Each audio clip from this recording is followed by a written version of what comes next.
Perth's population is exploding. It's Australia's fourth largest city, and in 2013, the population was estimated to have exceeded 2 million. The city's growing. I'll put it down to probably the mining sector and the oil and gas sector, and the amount of employment that's been created by those two sectors. To maintain Perth's status as one of the most livable cities in the world, City Council has several infrastructure projects on the go. So we've got Elizabeth Quay. We're looking at the water being and the promenades around Elizabeth Quay around about 2015, the end of 2015, which will be great because you and I can enjoy that. You've got the Northbridge Link on the other side. The start of that was at Perth Arena. You've now got 5 buildings going up there now, and as part of that particular project. And that's when I say completed, it'll be an ongoing thing, but it's actually there as it started. It's happening. So completion date, well, it'll be into the future, but the bottom line is not a long way into the future. So then you've got Waterbank down the other end, which is, you can see all the sand being turned over and so forth. Those buildings are ready to start. I think it's in the next 6 months you'll see buildings coming out of the ground. The infrastructure value of those 3 projects, the input is about $1 billion. And that's been a joint venture between the government, the state government, the federal government and the City Council. New figures predict Perth's population is set to soar, putting extra pressure on our already congested roads and crowded trains.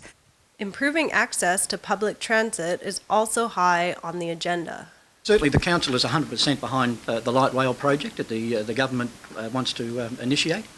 The only concern we have is bringing it through the malls in the city, but I'm sure that there's an alternative route somewhere and we'll come to some agreement.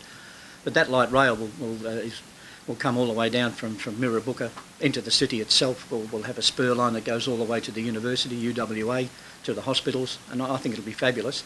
It'll go all the way to East Perth, through the city to East Perth, and then eventually over to Murdoch with a spur line to the new football ground. Now that light rail system will carry an estimated quite a few 100,000 people a year.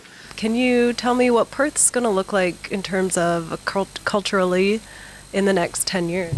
Culturally, well, I tell you what, I did a citizenship last night, and I welcomed 50 new citizens from all around the world. There would have been, I reckon there'd have to be at least 15 to 20 different countries in the 50 people.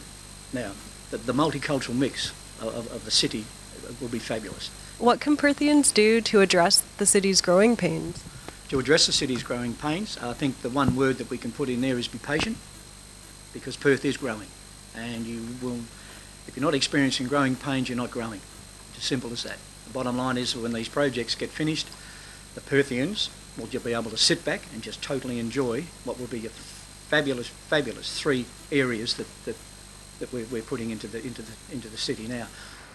An obvious sign Perth is growing is from the amount of cranes you can spot on your walk to work. From outside the council house, we spotted 5. This is Nora O'Malley for the Undercurrent.